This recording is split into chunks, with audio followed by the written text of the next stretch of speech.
ప్రతి పల్లెకి సదుపాయం, ప్రతి ఇంటికి సౌభాగ్యం అనే నినాదంతో పల్లె పండుగ 1.0 ద్వారా 8,750 కోట్ల రూపాయలు వెచ్చించి సుమారు 3,500 కిలోమీటర్ల సీసీ రోడ్లు, 500 కిలోమీటర్ల బీటీ రోడ్లు, మొత్తం కలిపి 4,000 కిలోమీటర్ల మేర రోడ్లు వేయడం.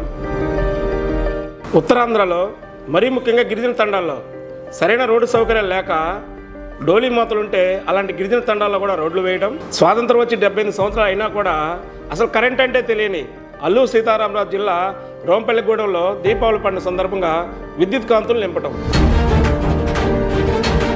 6,787 కోట్ల రూపాయల వ్యయంతో 12,500 గోకులాలు, మూగజీవాల దాహార్తి తీర్చడానికి 1,55,000 ఫామ్ పాండ్స్ ఏర్పాటు చేయటం, అదేవిధంగా 100 గ్రామాల్లో మ్యాజిక్ డ్రైన్స్ ఏర్పాటు చేయటం.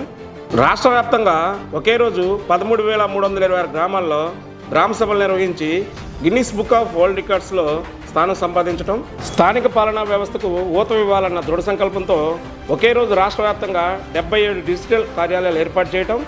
అదేవిధంగా 2 దశాబ్దాల తర్వాత సుమారు 10,000 మంది ప్రభుత్వ అధికారులకి ఎటువంటి అవినీతికి తావు లేకుండా పదోన్నతులు కల్పించడం జరిగింది. రాష్ట్రీయ గ్రామ స్వరాజ్ అభియాన్ శిక్షణ ద్వారా 2,82,000 మంది స్థానిక సంస్థల ప్రజాప్రతినిధులు, ఉద్యోగులకు శిక్షణ ఇప్పించి గత ప్రభుత్వంలో 24వ స్థానంలో ఉన్న ఆంధ్రప్రదేశ్ని నేడు జాతీయ స్థాయిలో ప్రథమ స్థానంలో నిలబెట్టడం జరిగింది.